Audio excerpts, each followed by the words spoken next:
Hello అండి. Chips ఆవకాయ పెడుతున్నాను. దానికి కావాల్సిన పదార్థాలు చూడండి. మెంతిపిండి, ఉప్పు, ఇది ఆవపిండి, కారం, పసుపు.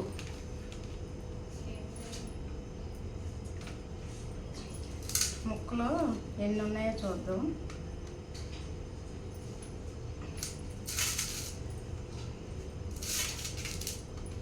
మూడు గ్లాసులు ఉన్నాయి ముక్కలు. దాంట్లోని కొంచెం పసుపు వేసుకున్నాం, కొంచెం నూనె కూడా వేసుకున్నాం.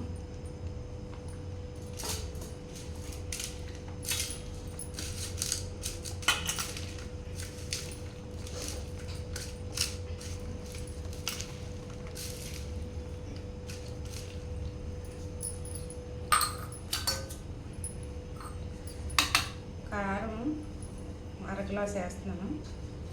ఇదండి అర గ్లాస్.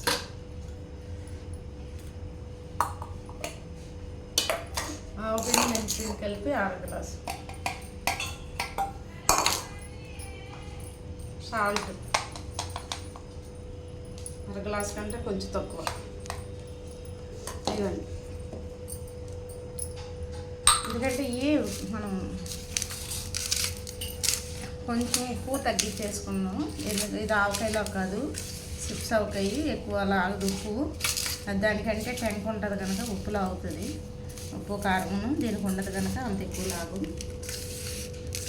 ఇది మనకి చక్కగా వేడన్నంలోని వేడివేడన్నంలో కలిపిసుకొని తినవచ్చు. ఇడ్లీలోని కానీ దోశలో కానీ దేంట్లోనైనా వేసుకొని తినేయచ్చు. ఎందుకంటే చిన్న చిన్న చిట్ట ఆవకాయ కదా,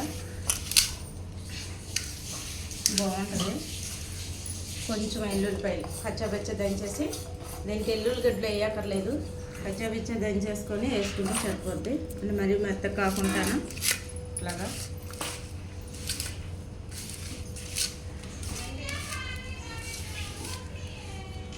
ఇలా కలిపేసుకున్నాక ఒక గిన్నెలో వేసేసుకొని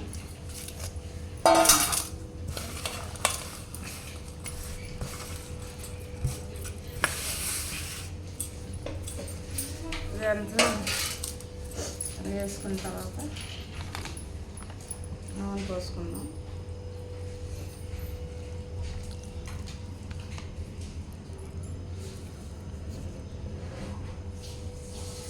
ఆంధ్ర చిట్టావకాయ రెడీ. ఇది మూడో రోజున కలుపుకొని మనం ఉప్పు సరిపోతే కొంచెం వేసుకొని వాడేసుకొని చాలా టేస్టీగా ఉంటుంది. నెయ్యి వేసుకొని కానీ గాను నూనె కానీ వేసుకొని, కానీ పచ్చళ్ళకి ఎప్పుడు పప్పు నూనె గాను నూనె వాడుకోవాలి. అట్లాగైతే బాగుంటుంది.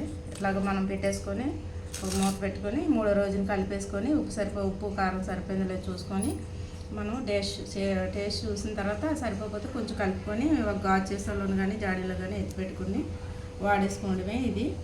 ఇదైనా ఇలా పెట్టుకున్నా సరే సంవత్సరం నిల్వ ఉంటుంది. మనం చాలా జాగ్రత్తగా పెట్టుకోవాలి. తడి అన్నీ తగలకుండా అన్నీ సమభావంలో ఉండేలా చూసుకొని కలుపుకుంటే ఉంటుంది. పచ్చడి కూడా కలిపేసి మనం ఫ్రిడ్జ్లో పెట్టుకుంటే బాగుంటుంది పచ్చడి. కానీ గాను నూనె వాడుకోవాలి, వాడుకుంటే చాలా టేస్టీగా నిల్వ ఉంటుంది కూడా. ఒకసారి ఆంధ్ర చిట్టావకాయ మీరు కూడా ట్రై చేయండి, ఎట్లాగా బాగుంటుంది.